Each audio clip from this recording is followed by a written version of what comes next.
I would argue he seriously considers it because it is a dream I think he has long had.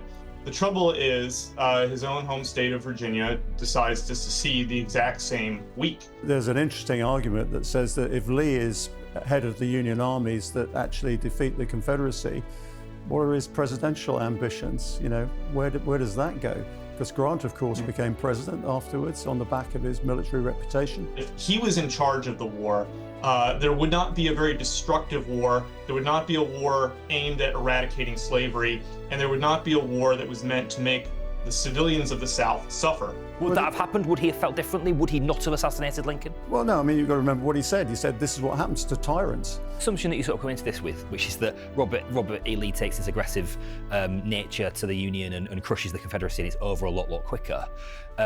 Actually, might not necessarily be the case. Well, in terms of the timing of the war. If the Confederate generals in the East refuse to be manoeuvred and they actually dig in, then Lee's got a problem. It's April 1861, and America is fractured, with the country standing at the outbreak of civil war. 7 states had already seceded from the Union, with 4 to follow, among them Virginia.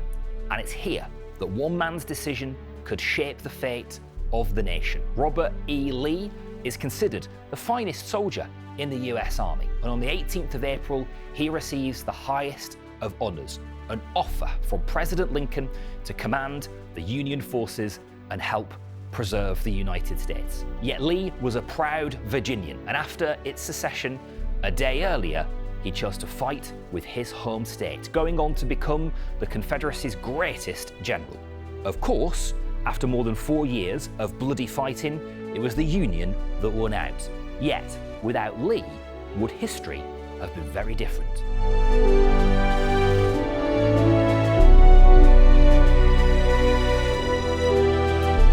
Morris. This is Times Radio History, and welcome to History Undone, the show where we look at how the briefest of moments can shape our world. Every episode, we focus on a different military campaign or a tide of history, and with the help of our experts, we ask whether those split-second decisions could have changed the outcome of history itself. Today, we're looking at Robert E. Lee and asking, what if he had accepted Lincoln's offer to cross the Potomac and fight for the Union? Would it have led to a shorter war? What happens if some of America's most iconic battles didn't happen or happened differently? And how would the country rebuild after? These are the questions for our experts today. Joining me, as ever, the historian and the author, Rear Admiral Dr. Chris Parry. And returning to the channel, welcome from the United States, Virginia, no less, Dr. Timothy Orr, Associate Professor of History at Old Dominion University. Okay, Chris, set the scene for us. We've got a map here of the United States as was 4th of July, 1861. What are we looking at? Well, we're looking essentially at the establishment of the Confederacy, but they haven't all seceded in one go. There's been a sort of a succession of states actually seceding. What's precipitated this is the election of President Lincoln, and he's got a well-known agenda. It's to do with the emancipation of slaves. There are a number of other economic issues that affect the South as well. And they feel they're not being represented by Lincoln or indeed some of the people who back him.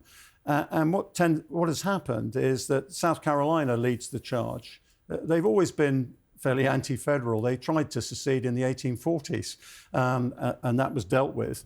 The other states then follow, led in succession by the most southernmost.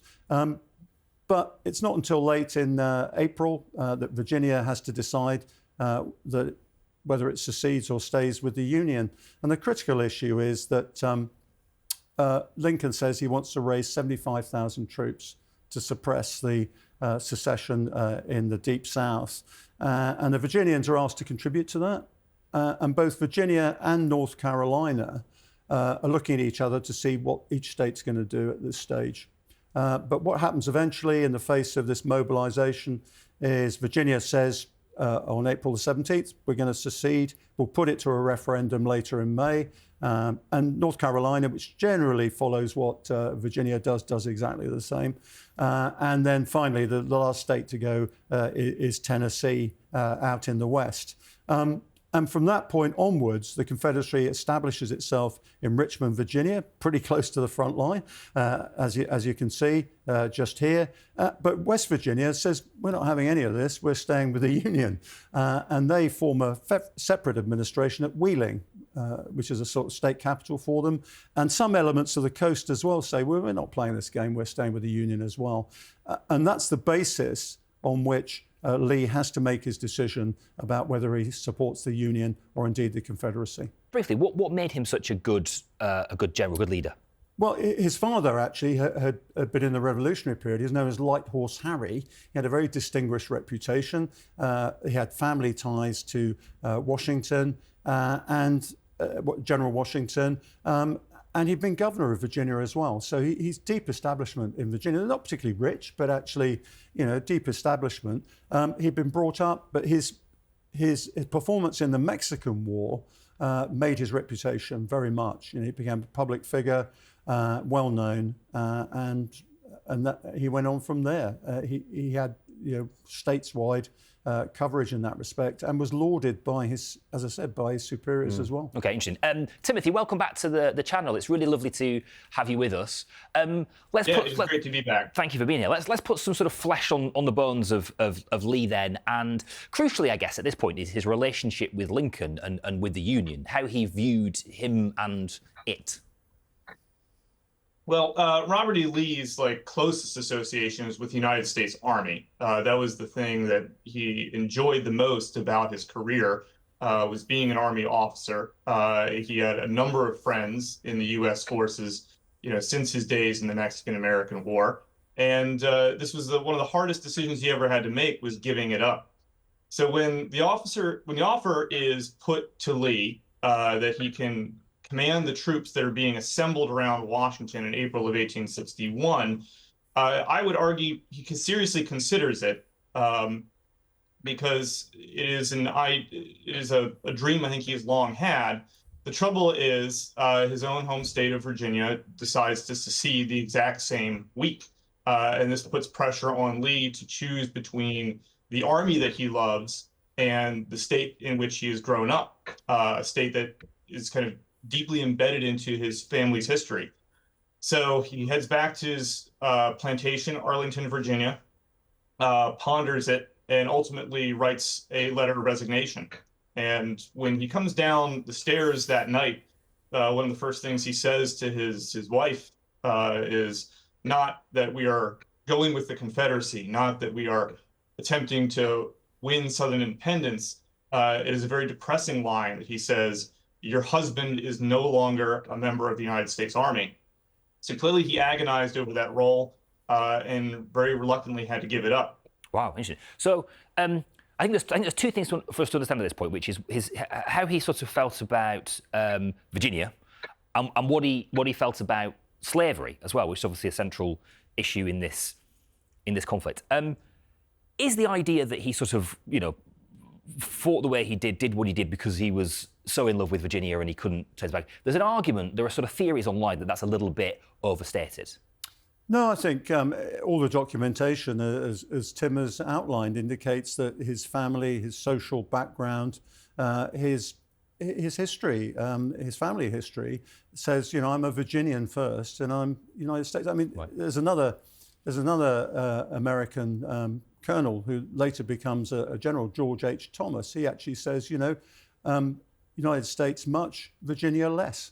Right. And he sums it up that way. He makes that choice. And a number of other colonels make the choice in that sense. But he's so deeply embedded in the idea of Virginia itself. And we've got to remember, there are a lot of distinguished Virginians in politics all the way back to the Revolution at this stage.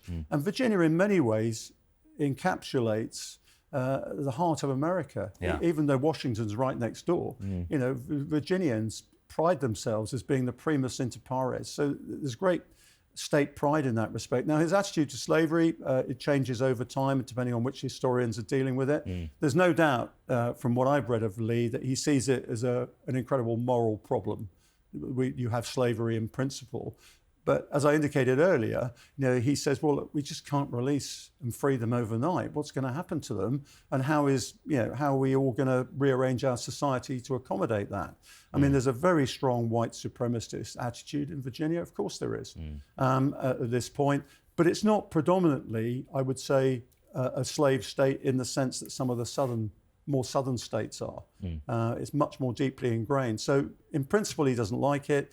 In practicalities, he's saying not yet. Yeah, okay, that's interesting. Was the quote was something, I will not raise my hand to my town, to my children. My sword. Yeah. Raise my sword. I will not raise my sword to my town, to my children, he said. So, okay, so I think we can conclude he felt very deeply about Virginia. Timothy, just further on the issue of the slavery thing, because surely it is a component in his decision, and I think the sort of contradictions in how he felt about that are fascinating to me. Yeah, it is indeed, because Lee himself is a slave owner at the time. His family, of course, had earned its power and prestige back in the colonial era through tobacco agriculture, which relies heavily upon slavery. Now, when Lee was young, he did not live on a plantation. He lived at a place called Stratford Hall until he was 4. But his father, Light Horse Harry Lee, had lost that house due to incredible debts that were built up. And so Lee re-inherits slaves again towards the end of the 1850s when he inherits Arlington from his father-in-law, and he becomes a manager of enslaved people once again. And he runs kind of afoul of Northern abolitionist newspapers when very early in his tenure as master of Arlington, he orders 3 runaways to be flogged. And this makes it into the Northern press. And he is criticized for his very stringent managerial skills. And this is something that deeply hurts Lee. He does not like to be criticized for the way he runs his household. And it builds up some animosity he has against the North and against abolitionists who think that the moral issue of slavery is one that ought to be challenged openly in media. And then later on in 1859, Lee is present at the raid at Harper's Ferry. He is called upon to help subdue John Brown's attempt to create a massive nationwide slave rebellion. And Lee is among the officers to help arrest Brown and kill off some of his followers. And this is, again, another event that I think causes Lee some concern about what the Northern vision of emancipation is going to look like. He sees it as a potentially violent one, and it is one of the things that compels him to join with the slave-owning states of the United States when they separate in 1860 and 1861. Okay. So he has a very kind of complicated relationship with slavery. He may not be an ardent pro-slavery zealot, but he is a manager of enslaved people at his household, and he would not, I think, willingly turn his back on it, okay, based on basically his family's connection with it. What's quite compelling, of course, is Arlington. The estate is just over the Potomac from Washington. So he's right in the full glare of all this publicity that Tim's talking about. It's where Arlington National Cemetery is now. And so you can actually see it from the Capitol. And so he's right in the front line of all this criticism. Yeah, you can imagine the intensity of the moment. Okay, so that's what's in his head. Let's zoom in now and focus on some of the early campaigns of the war where Lee had some of his best successes.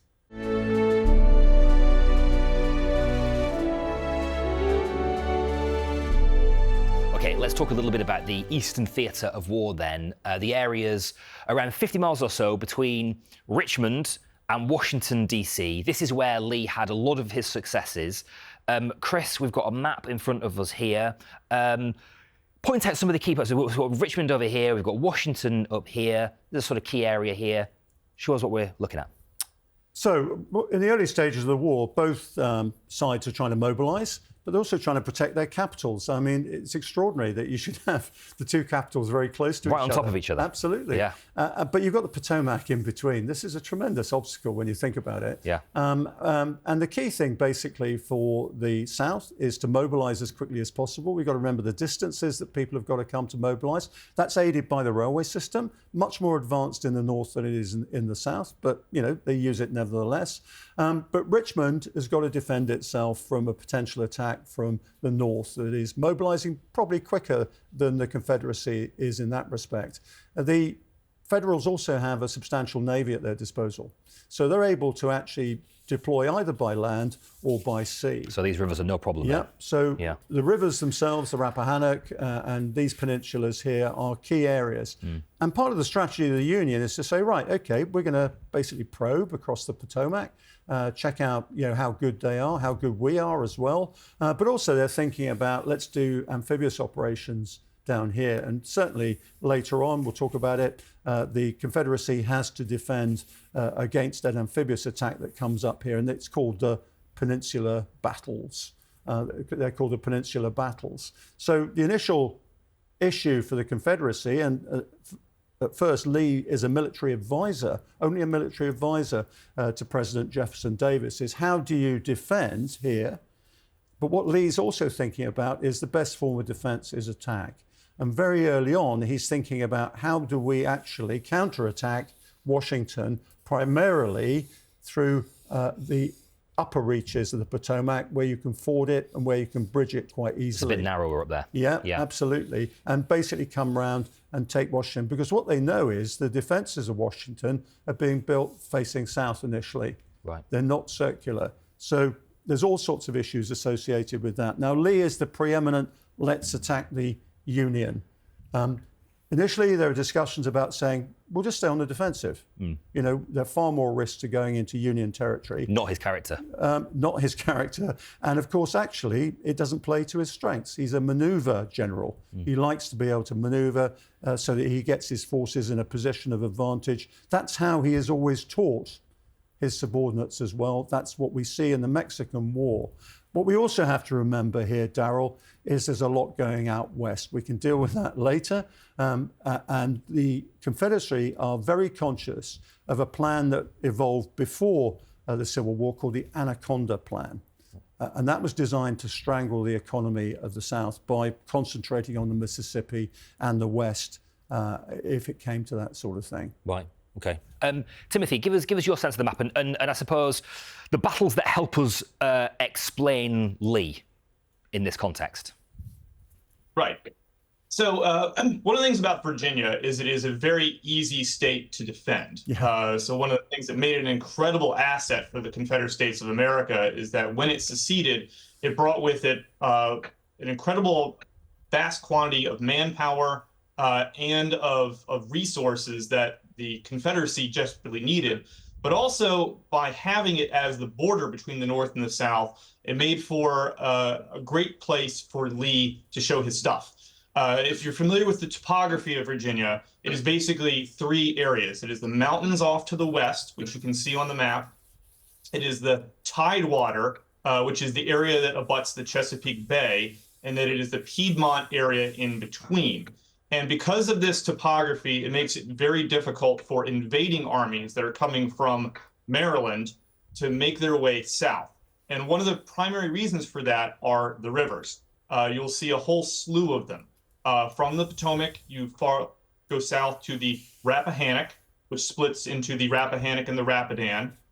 From the Rappahannock, you go farther south to the York River, which splits into the Pamunkey and the Mattapony. And these two rivers also split into multiple rivers. And then farther south still is the James River, which flows through Richmond. And that likewise breaks into several rivers, the Chickahominy and the Appomattox. And these rivers cover the Piedmont. And this makes for a very good defense in depth, which means that if you are the defending army in Virginia, it is very easy for you to pick the battlefield. You set up your army at the crossing points or the fords, and it basically restricts the attacking army's movements to show you exactly where they're going to come across, because all of these rivers. They require a necessary ford to get all your heavy equipment across. So a lot of Lee's best victories in Northern Virginia are because he chooses the battlefield. He does this at Fredericksburg in December of 1862, and does it again to great effect in May of 1863 at a battle called Chancellorsville, which is the third bloodiest battle of the Civil War. So Lee's understanding of Virginia topography really aids him. And though he is often outnumbered, just about every battle he fights, the Federal troops have far more men on the field than his own army does. Lee's ability to be kind of a tactical mastermind of the defense really works in his favor.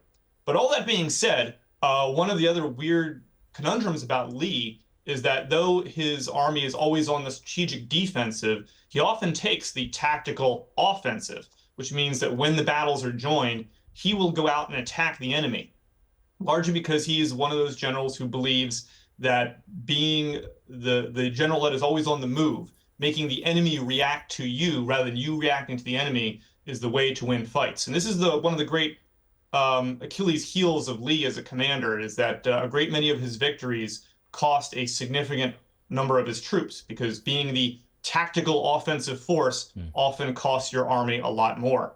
So for instance, at the Battle of Chancellorsville, Lee wins that battle decisively, but it costs him nearly a third of his army to do it. Okay, Tim, that's very helpful in understanding some of those kind of key battles.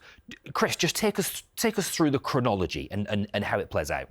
So for the Federals, the easiest way to get into Virginia is up here north of Washington. So initially they have a probe across the river in strength. They're countered by the Confederates. First Battle of Bull Run is a complete disaster for the Union. They're not equipped properly.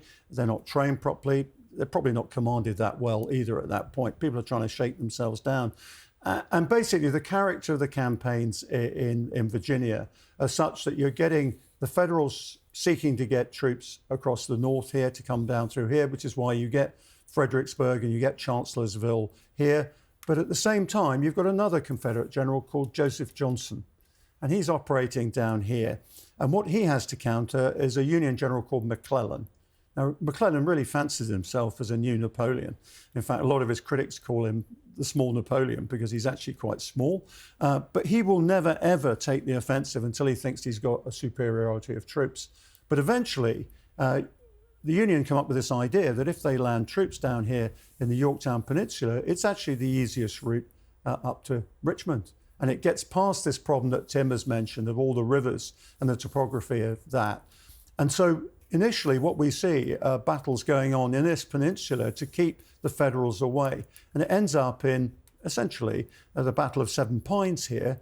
And critically, Joe Johnson, is pretty experienced, fancies himself as well. He gets injured. And that gives Jefferson Davis, who doesn't like Joe Johnson at all, the excuse to actually replace him with Lee in the Army of Northern Virginia. And that enables him later on, as part of these probes down, to take on the Federals at Fredericksburg and Chancellorsville. And of course, that's where we lose the famous Stonewall Jackson, who's been operating in the Shenandoah Valley in and out of these hills here, frustrating the Union troops that are trying to penetrate down here as well.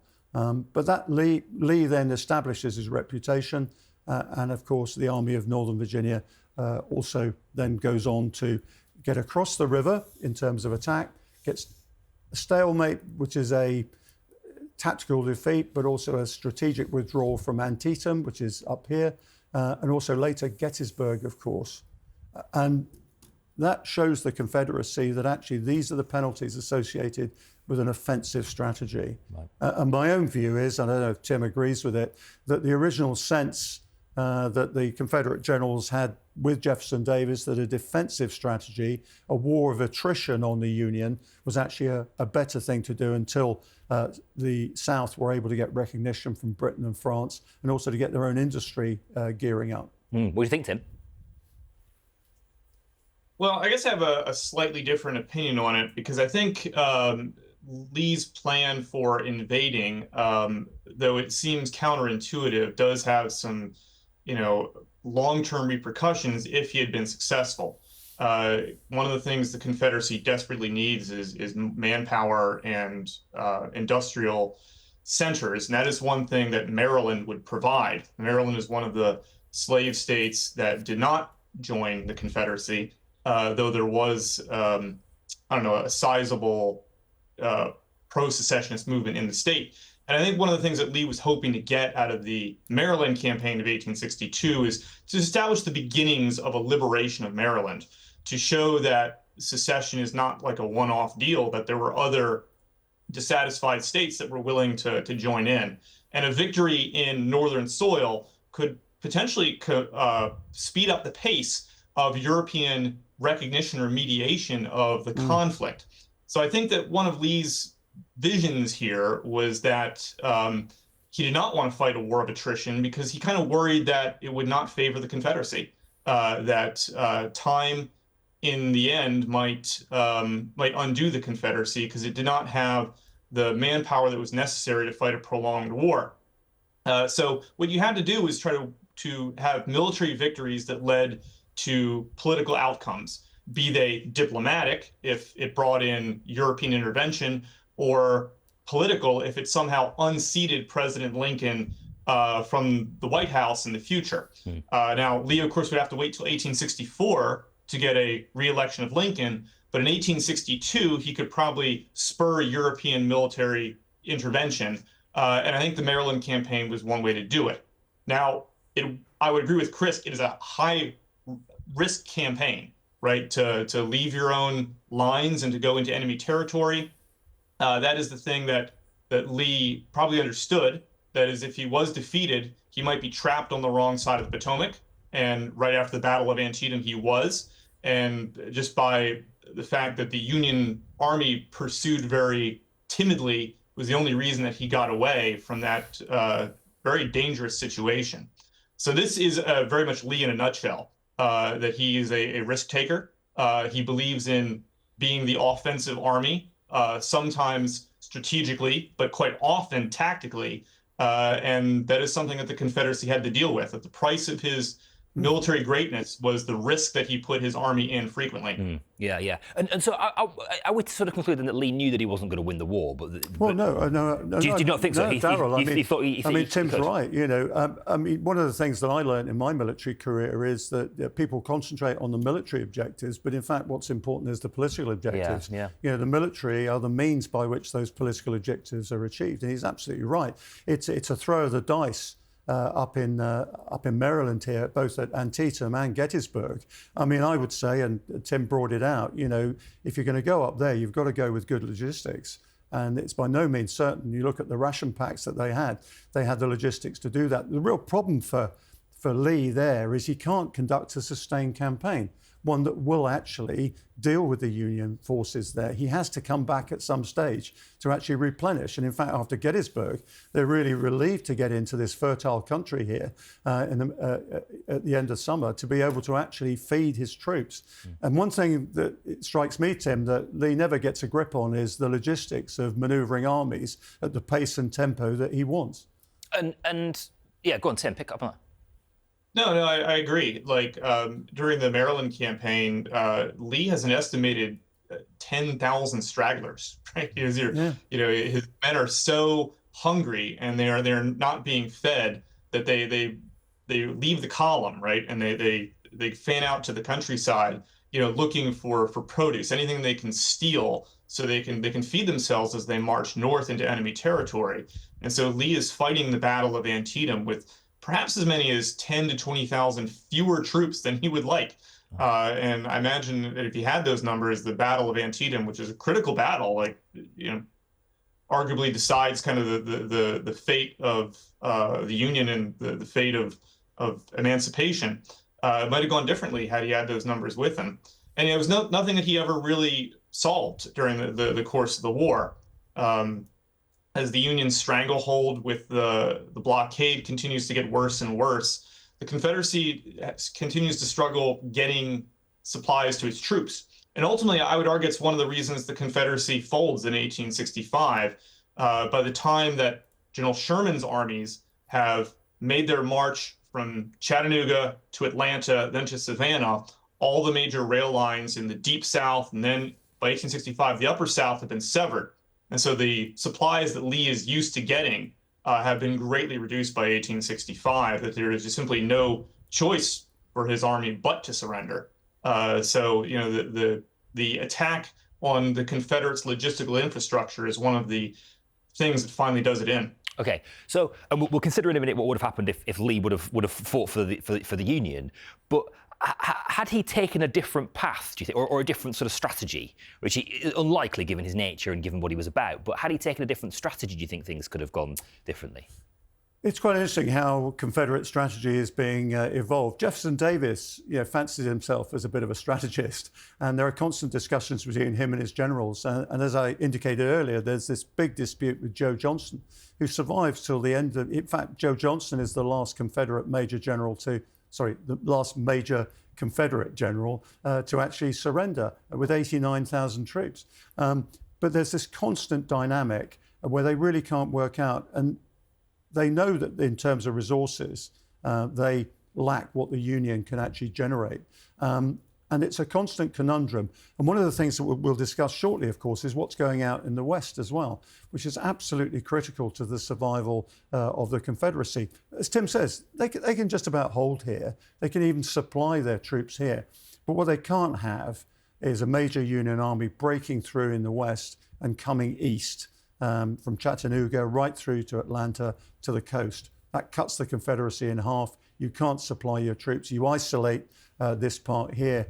I'm not sure whether Lee, apart from the Maryland case, is really a strategist, actually. He's a very clever operational and tactical commander. And he generally does what he's told from the political direction, which is right, of course. I would say that the political direction from Richmond and the Confederate leadership is probably lacking. It changes too much. They don't stick when things are going tough. They don't hold their nerve occasionally. But we've got to remember, this is a Confederate States that is being strangled, as Tim says, by the blockade. The Union Navy at sea is supreme, and they're able to actually land amphibiously where they want. And it's the same in the Mississippi. They've got sea power actually on that river that they're able to use. I mean, the resources to the north are enormous. If it had been me, going back in time with my assumptions today, I would have said, I want to fight an attritional battle here that kills as many Union soldiers as early as possible. So that puts political pressure on Lincoln. It stops them recruiting and so forth. Okay, so still a sort of front foot strategy. Front foot, but more defensive. I take Tim's point. Nobody actually assessed the butcher's bill that Lee's tactics brought, and they are tactics.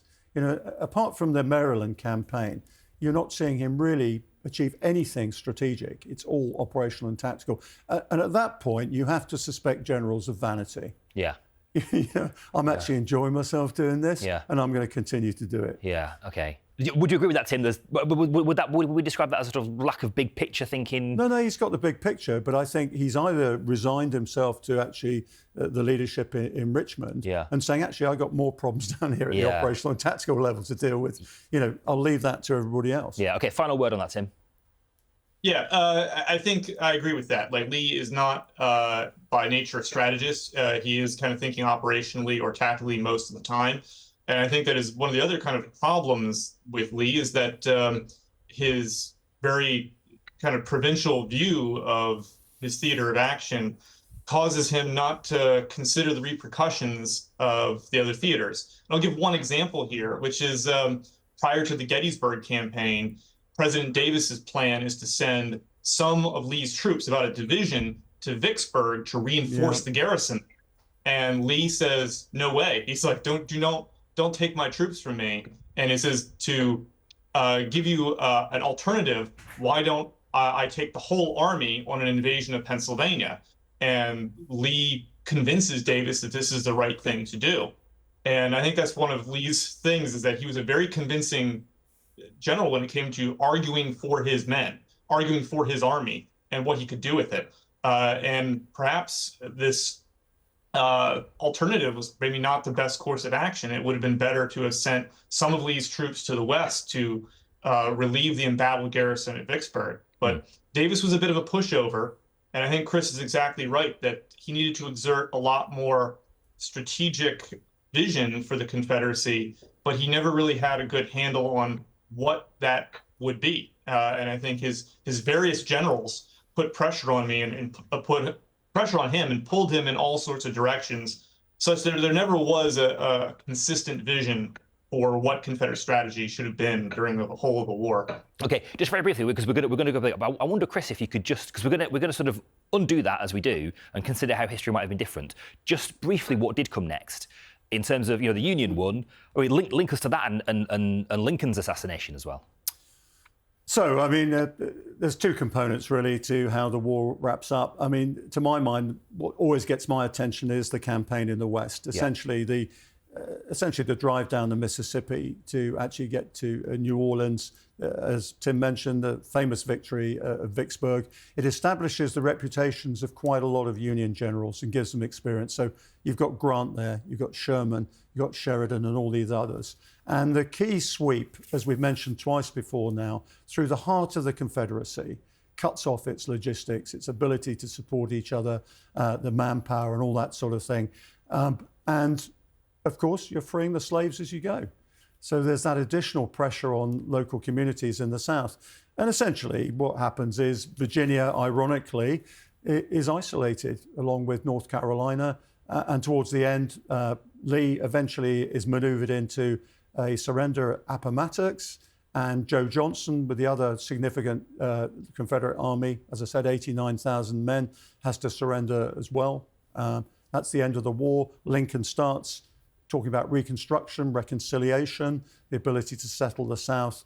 And of course, we get a situation where Lincoln is seen as, if you like, the bad guy in all this for those people that oppose the emancipation of slavery. Got very little to do with the military defeat, in fact. And he is assassinated very shortly afterwards. And what happens in the South as a result of that, the fact that Lincoln's assassinated, we can talk about, but it's a totally different vision to the one that Lincoln had. Okay, well, let's unpick that next, because that's the real history behind Robert E. Lee's decision to fight for the Confederacy. Now let's undo all of that. This is, of course, History Undone.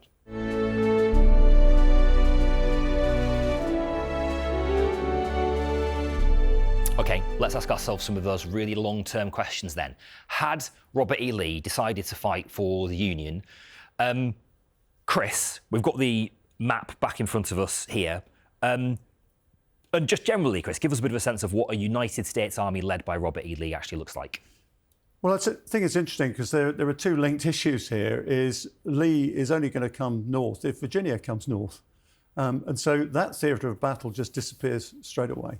So your front line is either going to be here, I suspect, as I said, North Carolina would go the way Virginia goes as well. So what you're trying to do is mobilize the Union Army to go all the way through Virginia or around Virginia to get to the South, to the southern states. Now, under a Union general like Lee, you're going to have a very swift, aggressive campaign once he thinks he's got enough troops to be able to do that. And it simply becomes a rebellion suppression at that point.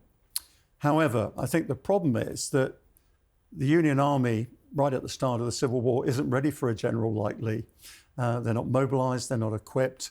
And also, whose troops are you going to use here?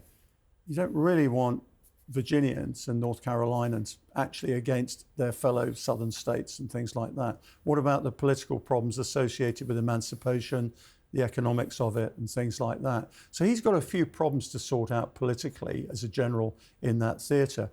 The other thing is, what position is Lee going to hold? Is he going to be general of the armies as Grant was later? Or is he simply going to be a theatre commander here? And there's going to be a lot of generals, people like McClellan saying, Lee's a competitor for me. And we saw later on the Union side with the debates and the conflicts between Halleck and Grant and all the others, these sort of dynamics that occur. And I just wonder, actually, if Lee would have had the unquestioning, if you like, loyalty of all his colleagues around him, given his reputation, and also the egos of the other Union generals that actually existed at the time. That's a great point, isn't it, Tim? We sort of The easy answer to this question is, well, this aggressive front-footed character lands in a much bigger army and crushes the other side. But actually, characters and personalities really matter. Yeah, I think personalities and characters matter a hell of a lot during the Civil War. And I think to answer this question, we might want to take our cue from what actually happens, right? So when Lee is in command of the Army of Northern Virginia, one of the ways that he is able to build a very solid and affable command structure is by getting rid of those he does not like. He has a lot of pull with the War Department in Richmond, such that a great many of the untalented or mediocre or politically explosive characters in his army get transferred to the Western Army. So that is why the Army of Tennessee generally has a lot of the political bounders, whereas the Army of Northern Virginia has all of the military talent. So that would be, those who attended West Point or the Virginia Military Institute or the Citadel. And there are also those that get along with Lee's vision of the war. So taking our cues from that, I would probably suggest that if Lee was in command of an army for the United States, and he still had the ability to command respect, one of the things he would do is he would probably transfer away or convince Lincoln to reassign all of the generals who opposed him. So if he bumped into a very jealous George McClellan, I think George McClellan's going to a different army. So I think Lee's army is going to be very much seated with people who look on the war the same way that he does, have the same vision for how to fight the Confederacy and the rebellion as he does. Okay, that's interesting. So that moves a few characters around in its own way, doesn't it? I mean, the key thing, Darryl, is what if Lee comes north but Virginia doesn't? Right. So, so you've got a real problem associated with, how does Lee take on Virginia? Because all the topographical issues remain. So what's Lee's approach to that? Does he go down through the Shenandoah Valley and take it from the west, in the same way? But he'd be opposed by Stonewall Jackson there. So that's quite an interesting maneuver issue in terms of the way they would operate. And how would he approach this river system? So he's got the same problems that the Union generals actually had. So a war of maneuver is going to be quite interesting. My own instinct on this is that he would actually wait to be attacked on this occasion. Quite counterintuitively, he'd wait to see what the Confederacy are going to do. That's if Virginia stays with the South rather than goes through the North. Why would you do that? Because he wants to be able to test his opponents. That's the first thing, to see how good they are. Right. That's the main thing. Who am I actually being opposed by? Is it Joe Johnson? Yeah, that's a bit of a problem, actually, because Johnson's quite good.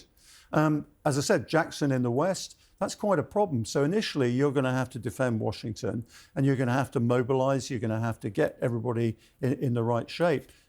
You've got 40 Union regiments potentially from the part of Virginia that isn't seceding. How do you integrate those? Do you actually use those in Virginia? No, you don't, not really. You don't want Virginians fighting each other, I would suggest at this stage. So he's got quite a big problem in terms of actually containing the Confederacy, actually making an impact, and as Tim says, actually purging his command structure and making sure he's got the right people in place and trained. Remember, quite a lot of his former associates are in the South now as well. Okay, Tim, what happens on the other side then to the Confederacy? It's not got Robert E. Lee as its leader. What becomes of it? Well, that's a great question. I think the Confederacy probably moves along very similar to how it does in the historical timeline. It's just going to be doing it with maybe a more balanced approach to how it manages the two theaters of action, right? Because one of the things that Virginia has is not just the military talent, but also a lot of the military resources. It has, the cannon manufactories and a lot of the best kind of recruiting areas. So I think if you don't have Lee there to, pull all those resources towards him, you get maybe a little bit more manpower and military talent devoted to the Western theater, which is a good thing, because that is the theater where the Confederates are the weakest. They don't have the same terrain features that restrict Union invasions, like Virginia does. If you look in the Western Theater, which is everything from the Appalachians to the Ozarks, all the major rivers flow from north to south. So they are an axis of advance for an invading army, and they are a hindrance to the defending army. So I think the more resources and the more military talent you could pour to the West, the better off it would have to be. But the big conundrum, though, is exactly what Chris had pointed out, that if Lee has gone north, it's probably because Virginia and maybe North Carolina have sided with the United States as well, which means the Confederacy is a much smaller entity. And if that's the case, the Confederate generals that are in charge of that may be taking a lot more risks than in this alternate timeline than they were in the real one. And I would have to go back to what I think is like the main ways the Confederacy can win. It is through political victory that is started by their military victories. The three places I think the Confederacy comes the closest to this is in 1862, when they nearly bring in European military involvement. In 1863, when they almost propel a Northern peace movement called the Copperheads. And then in 1864, where they almost unseat President Lincoln's reelection bid. Right. So what the Confederacy would have to do in this situation is make sure that they still have those options available to them, which means holding on to a very small territory, much smaller than before, and fighting long enough so that they can actually win these victories and time them so they can do these political victories later on. And whether that's possible without Lee is questionable. I don't know how to answer it beyond that. My sense is, Darryl, that they'll hold the line in the East as far as possible. They won't waste resources. They'll wait to be attacked. They'll fortify. I mean, the fortifications that do occur around Richmond are quite significant. They can be extended. I suspect they'll try and fix the Union Army here and as Tim says, hold out for the political advantage of those occasions when they can exert pressure. And meanwhile, the West is really important to them, both in terms of industry and trade, but also holding ground as well. You've got huge recruiting areas here in the West. That's the other important thing. So if you make them feel safe, they can allow their manpower to be deployed elsewhere. So, Tim, we've talked about the West. How would Lee being a general for the US Army, how would that change things there? Yeah, it's a very hard one to answer. But again, I think we always take our cues from what actually happens, right? So when Lee is a general for the Confederate Army, one of the things he has is this very myopic vision of Virginia. He thinks that is the most important theater of war and therefore husbands all of the talent and military resources there. And this is what happens when Lee is finally appointed as general-in-chief in February 1865, as he tries to pull all remaining Confederate armies into Virginia to hold out to the last. One would assume that he would probably have the same ideas as a U.S. general, that he would see the Eastern Theater as the most important phase of action. And therefore, he might not put as much strategic attention on the Western Theater because, Virginia is his home state. It is, probably the strongest area of the Confederacy. It gets the most media attention. I think he would put in all of his eggs in one basket.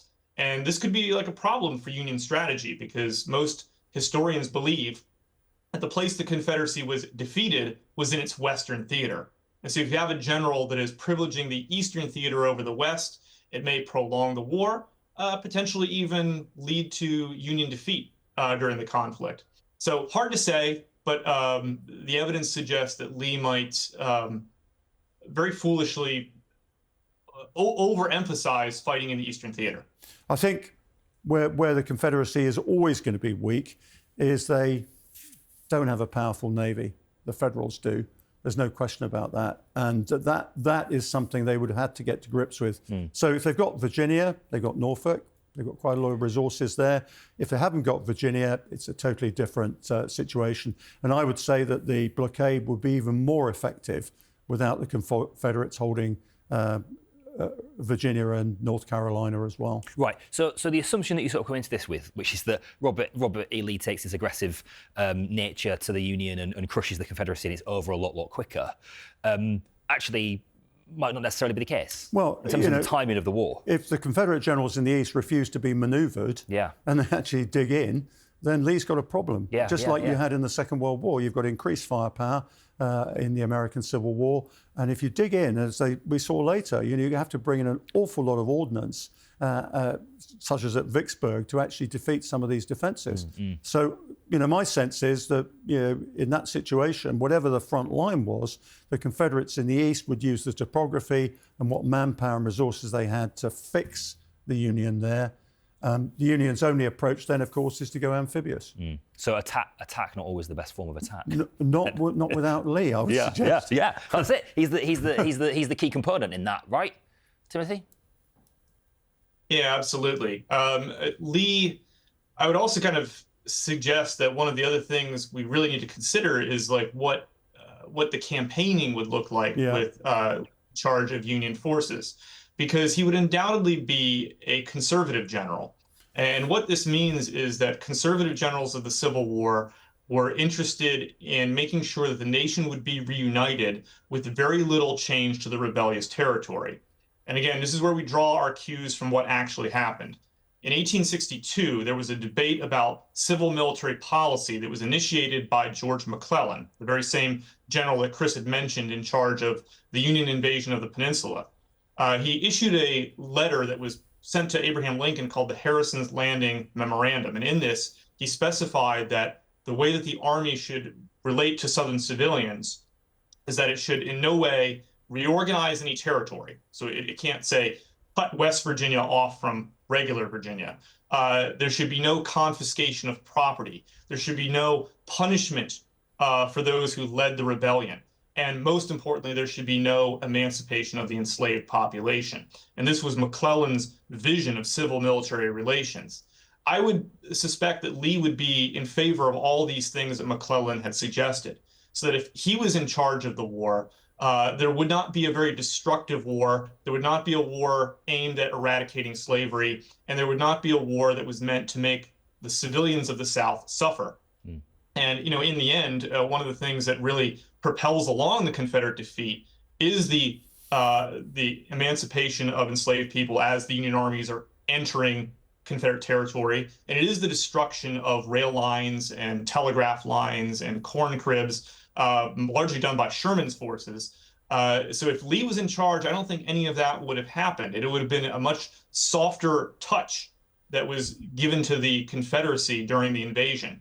And if you're one of those, people who believe that the South was done in by this destructive war, then with Lee in charge, it may not have been as fast. And one of those people then is John Wilkes Booth, right, who assassinated Lincoln. He did that because he felt aggrieved. He felt like it would, renew the cause of the Confederate. Would that have happened? Would he have felt differently? Would he not have assassinated Lincoln? Well, no. I mean, you've got to remember what he said. He said, "This is what happens to tyrants." And it was felt that Lincoln had pushed through his agenda, with military force, and predominantly it was to do with the emancipation.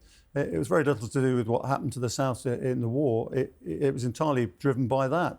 And again, it's a white supremacist agenda, and Lincoln was held responsible for what was about to happen. The sky was about to fall as far as Booth was concerned, and it was Lincoln's fault. Do you think that's right, Timothy? Do you think? I mean, basically, what you're saying there, Chris, is it wouldn't have changed. Yeah. It wouldn't have changed. Lincoln would have been assassinated in any case. I believe so. I agree with Chris. Booth had long held, had a group of had a little conspiracy of Southern sympathizers in Maryland, and their plan originally was to kidnap the president and hold him for ransom, and that was going to be the way that the Confederacy was going to achieve its independence. But he changes his opinion on that in April of 1865. When he hears Lincoln's very last public address. And in that address, Lincoln talks about the Unionist government that is forming in Louisiana. And one of the things that Lincoln very tepidly suggests at that point is offering the right of suffrage to African Americans.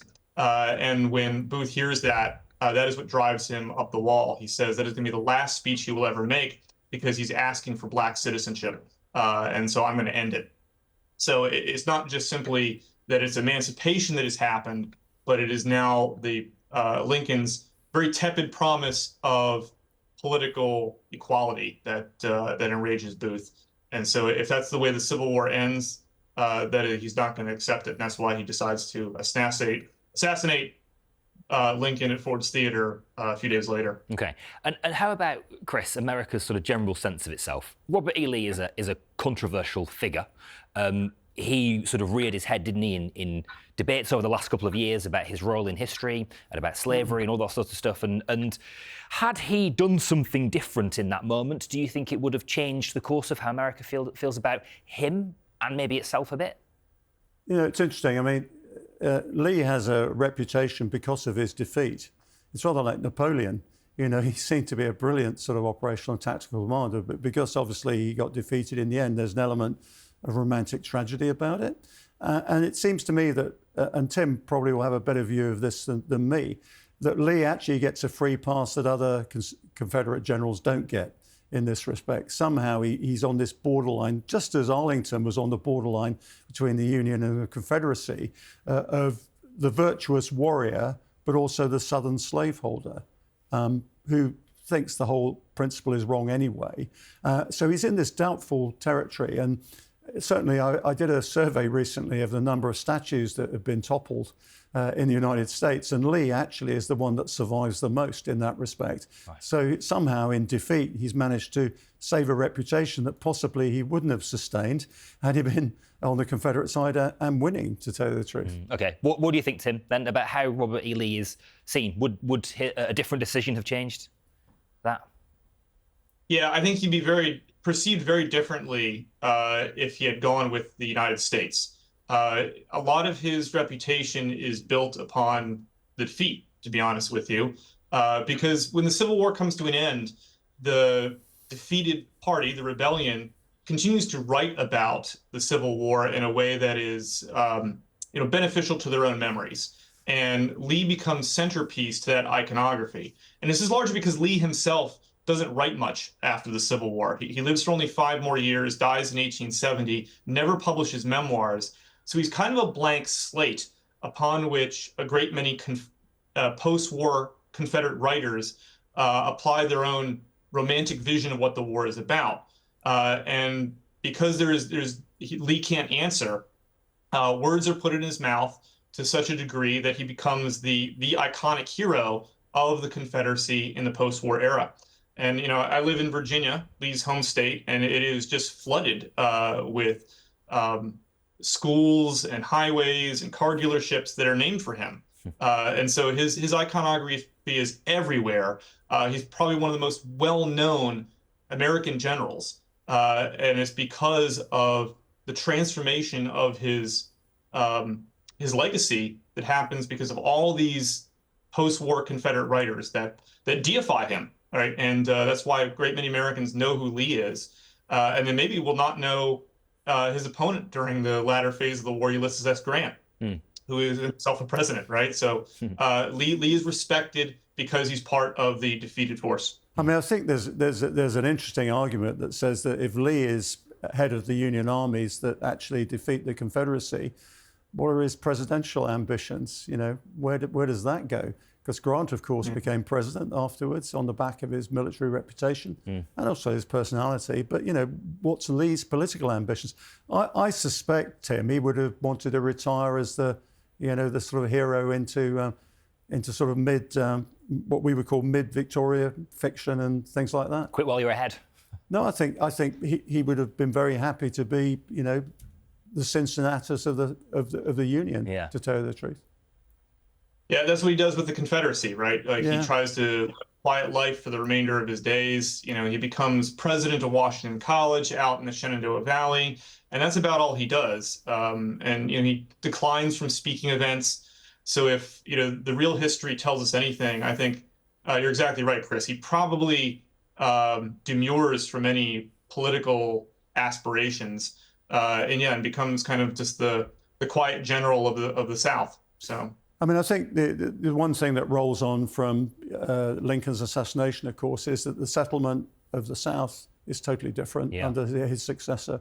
And you see, I think, a less than perfect settlement. You get an insurgency in the south. Everybody forgets that there's quite a lot of insurgency that goes on.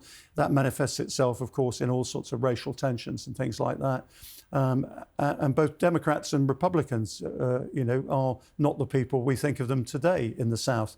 And I think quite a lot of the racial tensions that continued throughout the 19th century come about, and into the 20th century, come about simply because the settlement of the South is not in accordance with the vision that Lincoln had.